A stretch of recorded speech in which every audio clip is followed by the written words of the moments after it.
দেশের শোবিজের super model ও অভিনেতা Adil Hossain Nobel আজ উৎসাহ নিয়ে ভোট কেন্দ্রে ছিলেন।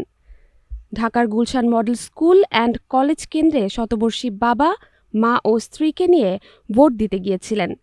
ভোট কেন্দ্রে ভোট দেওয়া ছাড়াও বেশ হাসি খুশি দেখা গেছে এই মডেল তারকাকে। দীর্ঘদিন পর সংসদ নির্বাচনে ভোট দিয়ে স্বস্তি প্রকাশ করেছেন তিনি।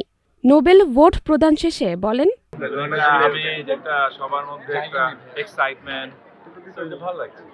এই যে আব্বা আম্মা আসতে পারলো, এটা একটা বিশাল আমার ভাগ্যের ব্যাপার। ওনাদের তো অনেক ইচ্ছা ভোট দিতে।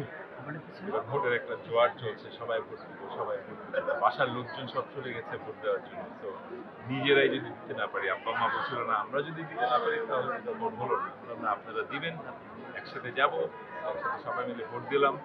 তো এটা একটা বিশাল এক্সাইটমেন্ট না, শুধু এটা একটা বিশাল পাওয়া আমাদের সবার জন্য, দেশের জন্য, জনগণের জন্য।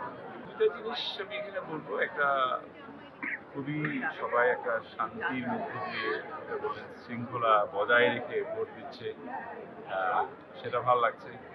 আর ভোটটা আসলে আমার নিজের একটা নাগরিক, অ্যাজ এ নাগরিক আমার হয় না, আমার একটা এই দেশের জন্য পাওয়ার একটা ব্যাপার। তো ওটা যে আজকে পেলাম, এটা তো খুব, আপনারা দেখছেন সবাই দিচ্ছে।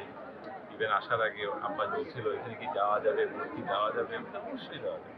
তো যেটা আশা করেছিলাম আসলে তার চেয়ে সুন্দরভাবে ভোটটা হচ্ছে। তো সেটাতে করে মনে হচ্ছে এবারের ভোটটা হচ্ছে একটা জেনুইন ইলেকশনের ভোট হয়েছে। আমরা আমরা আমাদের একজন নাগরিক হিসেবে যা করার কথা, যা পাওয়ার কথা, সেটা করেছি এবং পেয়েছি।